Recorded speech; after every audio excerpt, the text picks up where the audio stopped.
अस्सलामु अलैकुम वरहमतुल्लाहि वबरकातुहू। आपको खुशामदीद करते हैं एक नई वीडियो में। आज इस वीडियो में हमारा जो अनवान होगा वो होगा रमज़ान के हवाले से, और कैसे हम माह रमज़ान में उल्टी सीधी हरकतें करके अपना रमज़ान और अपनी आखिरत ख़राब कर देते हैं। हमें चाहिए कि इस रमज़ान हम अपने आप को अल्लाह से जोड़ के रखें और दुनियावी कामों में और दुनियावी चीज़ों से गुरेज करें और उससे दूर रहने की कोशिश करें। चलते हैं वीडियो की तरफ। एक मिनट, हाँ एक मिनट।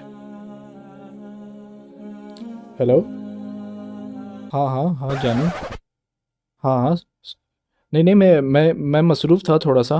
नहीं मतलब मैं तरावी तरावी पढ़ रहा था मैं। हाँ हाँ हाँ। नहीं तो तरावी में टाइम लग जाता है ना। तुमने खाना खाया जानू? नहीं खाया? क्यों? तो इसमें मेरी क्या गलती है? मैंने क्या किया है ऐसा? मैं तो नमाज़ पढ़ रहा था, तरावी पढ़ने गया हुआ था, इसलिए टाइम लग जाता है, इसलिए रिप्लाई नहीं कर पाया तुम्हें मैं। तो नमाज़ नहीं पढ़ूँ? अरे जानू, ऐसी क्या बात है? इतनी क्यों परेशान हो रही? तो क्या हाल है भाई और बहनों? आज की वीडियो जिस टॉपिक पे मैं बना रहा हूँ उस टॉपिक पे मुझे काफ़ी टाइम से बनानी थी, लेकिन क्योंकि रमज़ान नहीं था तो उसका कोई सेंस नहीं बनता था। तो अब रमज़ान आ चुके हैं माशाल्लाह से, शैतान अंदर बंद हो चुके हैं सारे, तो सोचा कि इस पे एक वीडियो क्यों ना बनाई जाए। देखिए, माह रमज़ान में पिछले 11 महीनों की तरह मसले मसाइल आते हैं, लेकिन ये मसले मसाइल इस तरह के होते हैं कि इनको समझना बहुत ज़रूरी है। रमज़ान का जो महीना है वो सब्र का महीना है, पेशेंस का महीना है, और अफ़सोस के साथ इसी महीने में लोगों के अंदर सब्र और पेशेंस ख़त्म हो जाता है। लोग रोज़े की हालत में एक दूसरे को गालियाँ देते हैं, एक दूसरे से लड़ते झगड़ते हैं। उससे ना सिर्फ इनका रोज़ा ख़राब होता है, बल्कि इनका पूरा का पूरा रमज़ान ख़राब हो जाता है। इसमें सबसे पहले हमें ये समझना पड़ेगा कि रोज़ा रखने का मकसद सिर्फ ये नहीं है कि आप खाना-पीना ना खाओ। रोज़े का मकसद है सब्र। आप सब्र और तहम्मुल से काम लो, आप खाने-पीने से परहेज़ करो, आप उन सारी चीज़ों से परहेज़ करो, उन सारी दुनियावी चीज़ों से परहेज़ करो, जिससे आप पिछले 11 महीने में नहीं करते। तो अगर आप रमज़ान में भी वही सारी चीज़ें कर रहे हो जो आप पिछले 11 महीनों में कर रहे थे, तो फिर रमज़ान में और पिछले 11 महीने में कोई फ़र्क नहीं रहा। देखिए, इंसान तो गलतियों का पुतला है। हर इंसान से गलती हो जाती है, मैं मानता हूँ, मुझसे भी होती है। कई बार मुझे भी गुस्सा आता है रोज़े की हालत में, लेकिन उस गुस्से को काबू करना, उसको कंट्रोल करना और सब्र से काम लेना बहुत ज़रूरी है। और देखिए, गुस्सा करना तो वैसे ही गलत बात है, अच्छी बात नहीं है, लेकिन रमज़ान में ख़ास तौर पे रोज़े की हालत में गुस्सा करना तो और ही गलत बात है, क्योंकि आप ना सिर्फ़ अपना रोज़ा और अपना रमज़ान ख़राब कर रहे हो, बल्कि आप सामने वाले का भी कर रहे हो जिस पे आप गुस्सा कर रहे हो। और दूसरी चीज़ जिस पे मैं बात करना चाहता हूँ वो ये है कि अक्सर मैंने लोगों को देखा है कि रमज़ान के अंदर वो माशाल्लाह से सारी बुराइयों से अपने आप को दूर कर देते हैं, नमाज़ पाबंदगी के साथ पढ़ते हैं, कुरान शरीफ की तिलावत करते हैं, तस्बीहात पढ़ते हैं, ज़िक्र और अज़कार करते हैं। लेकिन ये सारी चीज़ें जो आप कर रहे हो उसका सवाब आपको तभी मिलेगा जब आपकी इंटेंशन सही होगी, आपकी नीयत सही होगी। इसके बारे में हुज़ूर पाक सल्लल्लाहु अलैहि वसल्लम की हदीस भी है कि अमाल का दारोमदार नियतों पे है। तो अगर आपकी नीयत ये है कि आपको सोसाइटी में आपकी वाह-वाह होगी और लोग आपके बारे में अच्छी-अच्छी बातें करेंगे, तो इन सारे कामों के, इन सारे इबादत का कोई फ़ायदा नहीं होगा आपको।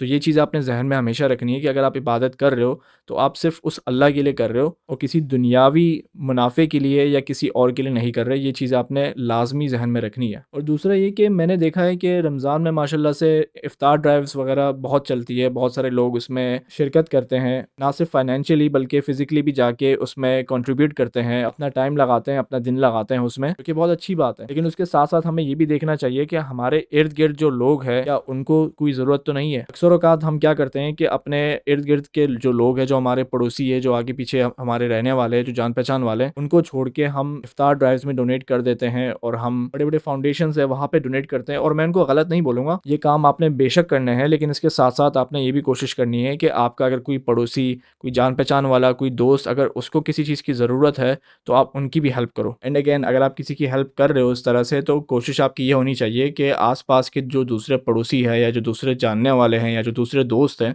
उनको पता ना चले इस चीज़ का कि आप उनकी हेल्प कर रहे हो। क्योंकि अगर आप उनकी हेल्प सिर्फ़ इसलिए कर रहे हो ताकि सोसाइटी में आपकी वाह-वाह हो, तो फिर तो उसका फ़ायदा ही नहीं, जैसे मैंने पहले पॉइंट में मेंशन किया था। अगला पॉइंट जिस पे मैं बात करना चाहता हूँ, जो कि हमारे यंग पॉपुलेशन के लिए, ख़ास तौर पे हमारे यंग जो एडल्ट्स हैं, जो मर्द हज़रात हैं या जो लड़के हैं, उनके लिए, वो ये है कि रमज़ान में और रोज़े में ज़रूरी नहीं है कि आपकी वालदा या आपकी वाइफ़ या आपकी बहनें जाके आपके लिए खाना बनाएँ या सिर्फ़ वही पूरे दिन खड़ी रहें। बेशक आप थके हुए आ रहे हो ऑफ़िस से, स्कूल से, कॉलेज से, जहाँ से भी आ रहे हो, अगर वो अपना पूरा दिन दिन लगा रही है इस चीज़ में, किचन में खड़े होके आपके मनपसंद खाने बना रही है, आपकी फरमाइशें पूरी कर रही है, तो आपका भी हक है कि आप किचन में जाके बेशक आप ज़्यादा कुछ ना करो, उनकी थोड़ी-सी हेल्प ही कर दो। उससे ना तो उनको सपोर्ट मिल जाएगी काम के वक़्त, बल्कि उनको मोरल सपोर्ट भी मिलेगी और उनको अच्छा भी लगेगा कि चलो उसको कम से कम इतना एहसास तो है। एंड अगेन यहाँ पे मैं जो भी बातें कर रहा हूँ वो सिर्फ़ मैं आपको एडवाइस नहीं कर रहा, मैं खुद भी उस पे अमल करने की कोशिश कर रहा हूँ और ये चीज़ें मेरे अंदर भी थी जो मैं यहाँ पे बयान कर रहा हूँ। रोज़े और रमज़ान के हवाले से मेरे ज़हन में एक और भी बात है कि हम जो इफ्तारी बनाते हैं और जो सहरी बनाते हैं, सहरी में तो ख़ैर इतना खाना-पीना नहीं होता, इफ्तारी में ज़्यादा होता है। तो हमें कोशिश करनी चाहिए कि जितनी हमें ज़रूरत है,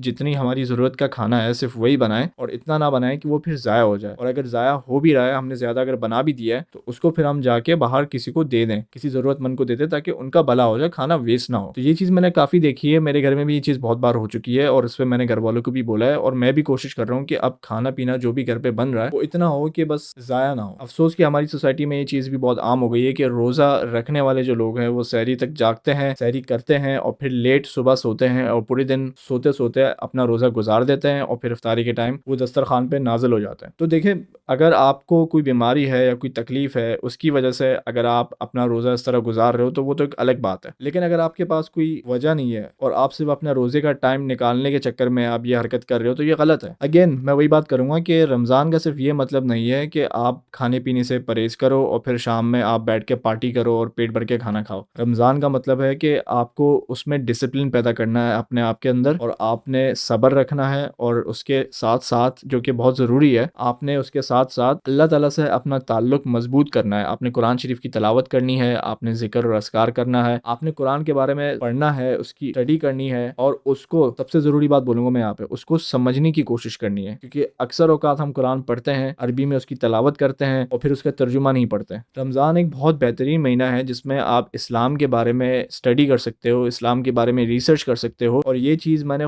खुद काफ़ी साल पहले करना शुरू की है और उसकी वजह से मुझे हमारे दीन के बारे में काफ़ी सारी ऐसी बातें पता चली है जो कि पहले मुझे नहीं पता थी। एक और चीज़ जो मेरे इर्द-गिर्द मुझे होते हुए नज़र आती है वो ये है कि लोग अक्सर क्रिटिसाइज़ करते हैं उन लोगों को जो रमज़ान में ज़्यादा इस्लामी हो जाते हैं या वो इस्लाम की तरफ आना शुरू हो जाते हैं, वो नमाज़ें अपनी पाबंदगी से पढ़ना शुरू हो जाते हैं, वो कुरान की तिलावत करते हैं, वो ज़िक्र करते हैं और रमज़ान से पहले वो ये चीज़ें बिल्कुल भी नहीं करते थे, लेकिन रमज़ान में वो करना शुरू कर देते हैं और दूसरे लोग जो है उनको ताने मारते हैं कि रमज़ान आ गया तो तुम्हारा शैतान बंद हो गया है और रमज़ान आ गया है तो अब आप जो हो अल्लाह की तरफ रुजू कर गए हो और उससे पहले जो आप शैतानी कामों में लगे हुए थे। तो ये चीज़ गलत है मेरे हिसाब से, क्योंकि आपको नहीं पता कि हो सकता है इस रमज़ान में जो चीज़ें उन्होंने शुरू की है, इस्लाम की तरफ जो उन्होंने आना शुरू किया है, वो यहीं से कंटिन्यू होकर उनकी पूरी ज़िंदगी चलता रहे। तो किसी को अगर हम क्रिटिसाइज़ करते हैं इस चीज़ के बारे में तो उससे डिसहार्टन भी हो सकते हैं और उससे ये भी हो सकता है कि वो करना छोड़ दें। तो बराए मेहरबानी ये चीज़ ना करें। अगर कोई इस्लाम की तरफ आ रहा है, अगर कोई इबादत की तरफ आ रहा है रमज़ान में, तो उसको आप इनकरेज करो और उनके साथ बैठो और उनकी आप हेल्प करो इन चीज़ों में और उनको क्रिटिसाइज़ बिल्कुल भी ना करो। और आखिरी बात जो मैं कहना चाहूँगा वो ये है कि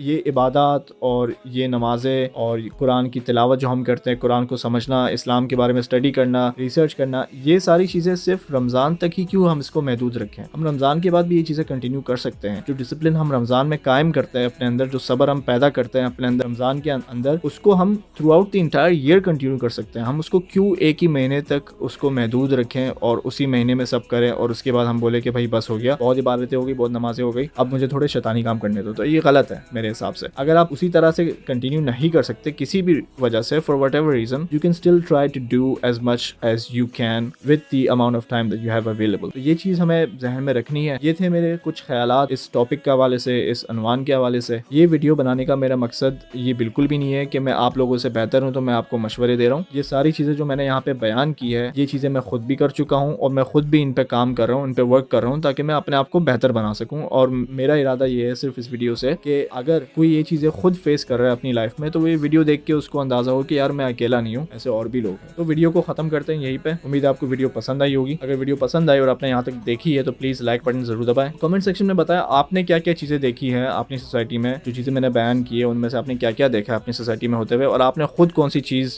ऐसी है जिस पे आपने वर्क करना है वो भी मुझे बताएं। और अगर आपके और मशवरे हैं इसके ऊपर, आप कुछ और ऐड करना चाहते हो तो वो भी मुझे प्लीज़ ज़रूर बताएं। मेरे चैनल को सब्सक्राइब करना नहीं भूलिएगा, सब्सक्राइब वाला बटन ज़रूर दबाएं और नोटिफिकेशन आइकॉन को क्लिक करें। मेरी तरफ से आप सबको बहुत बहुत रमज़ान मुबारक।